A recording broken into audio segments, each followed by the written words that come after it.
Okay guys, here's part 2 of this 3-part series that I'm doing.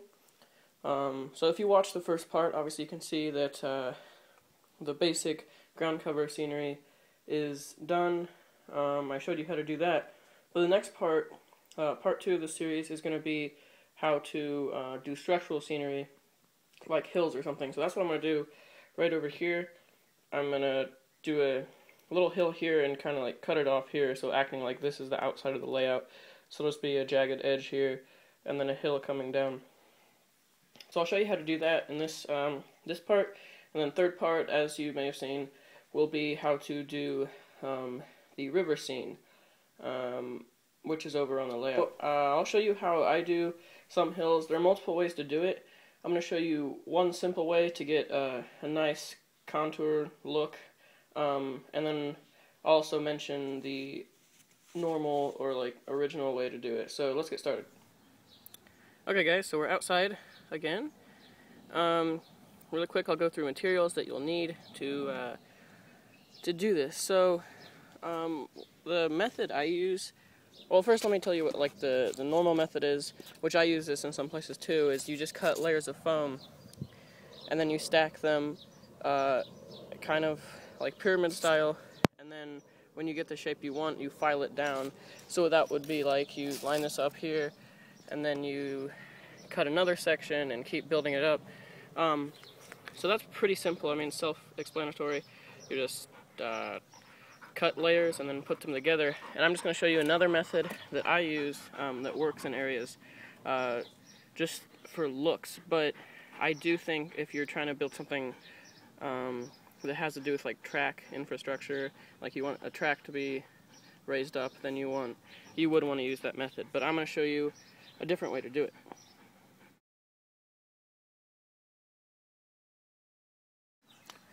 Okay, so I had to run downstairs, but I got the flex paste. Just material by Woodland Scenics. I guess it's just molding stuff, I think. Use it for like rocks and anything else. I guess you can do it for roads maybe.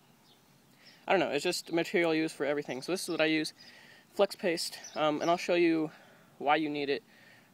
This will all make sense obviously when I show you how to do it and we actually go through the steps. So first thing is cutting your pieces. So here's a section I just cut. I just have an X-Acto knife, and then so what I'm going to do is put it kind of over here in this corner. I'm going to probably shave that down a bit, but it doesn't matter because that side's going to be the side that's kind of cut off. Same with the back side, and you'll see this side. So I'll get some more pieces, and like that would work. Probably going to make it a little smaller. So all you do is just take your X-Acto knife and cut pieces until you get the shape that you kind of want. So let me cut some, because it's hard to do that with one hand, and then I'll show you what it looks like without the covering over it. Okay, so this is kind of what you're going to do. It looks really terrible right now, but I promise you it won't. It's just a little puzzle piece. I took that all from one section. I just cut off a section of this foam, and then I just kept breaking it down, getting little pieces. So that's the general shape. If you imagine like kind of a curtain over that, it's just going to come down nice and smooth. So it doesn't matter what's in there. Especially after you put some flex paste over it, it'll make it a little more hard, so it's not as flimsy. And then I put some over here because I'm going to drape it down over here as well. So that's kind of what you'll need. Cut up pieces like that, and then just glue those pieces together, or use T-pins or whatever you want to do just to keep them together. And then I'm going to do that really quick, and then I'll show you what you do to put on the drape material. I guess that's what I'm going to call it. So I'll be right back.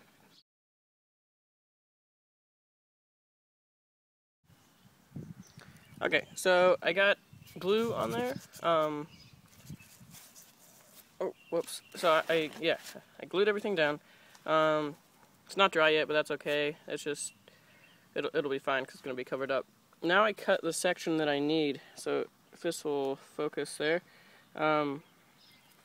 It's not that big because all you need it to be is covering this section. And actually this is too big, because if you can see when I cover this up, it comes really far out, and you don't want too much. You just want enough to where you think it'll look good. So like where my thumb is, you can cut everything else from there off along here, and then just curve it. So out here it's pretty good. It comes to about the right place. So you're just gonna tear this section off and then maybe curve over here. You could just leave it too, but I'll just cut that really quick, and then we'll start putting it together. Alright, so I went ahead and did that. So now it's pretty good. I'll show you what it looks like without paint and everything. So that's kind of what this side looks like. You can see it's got that nice curve, kind of like land is. And this is just representing a hill, but you could also use the same technique if you want to get like a rocky hillside, because this could be the base, nice contour, and then you use flex paste and some rock moldings and put it out on the side.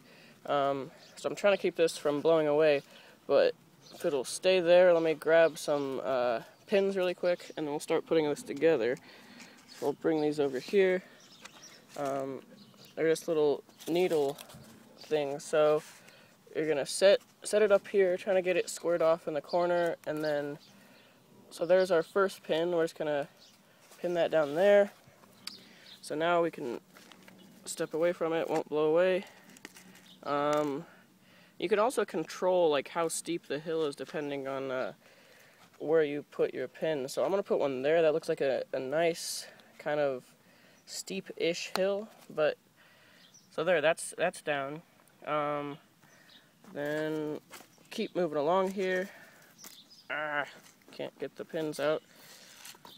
Whatever. Here we go.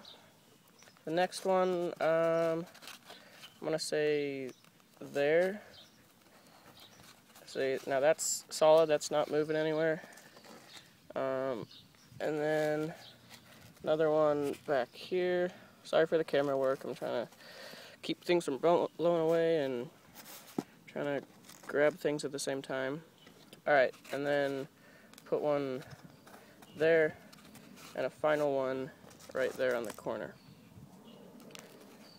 So you can see now that's all down, and that looks like a pretty good hill to me. And I know it looks weird because it's isolated and it looks like a square kind of, but I'm just doing this to demonstrate what would be on a layout, for example, because we have actually used this technique on my layout. So I'll show you some examples on the layout in a little bit. I'll put one more pin right there to keep it in. It's got kind of a lump thing there, which is good. So one more pin, and then we'll be good. If I can find the foam. There. Alright, so that's good, and you're just going to end up painting right over that. So let me show you what the flex paste is for, and that'll be the final thing we'll do. So I'm not going to show you doing scenery on this, just to keep the video fairly short, and plus I did it right here. So you're just going to do the exact same techniques that I showed you here on the hill over here, and that should look good. I'll show you the final result though. So now we'll get the flex paste. So let me open up the bottle and I'll show you what you're going to do with that. Okay, so what the flex paste is for is filling in like these gaps here, because you can see obviously if you just painted it and left it like this edge here, it's going to look kind of weird because there's just it's about a scale foot shelf. So you're just going to come in, grab a little bit of flex paste on random scrap material from your bottle, and you're going to come down and just kind of smear it in so you get like a kind of smoothed off ledge there. And you're just going to keep doing that until it's all kind of filled in and looks fairly smooth, kind of like it blends right into the ground. So I'll keep doing this. I wish I could show it, I don't have my tripod with me and it's hard to do with one hand.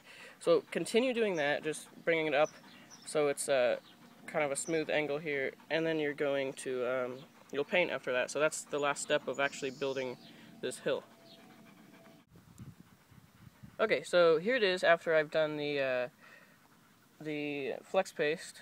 I filled in those kind of that drop off there, and it looks a lot better. Obviously it looks kind of messy now, but that's because it's not painted.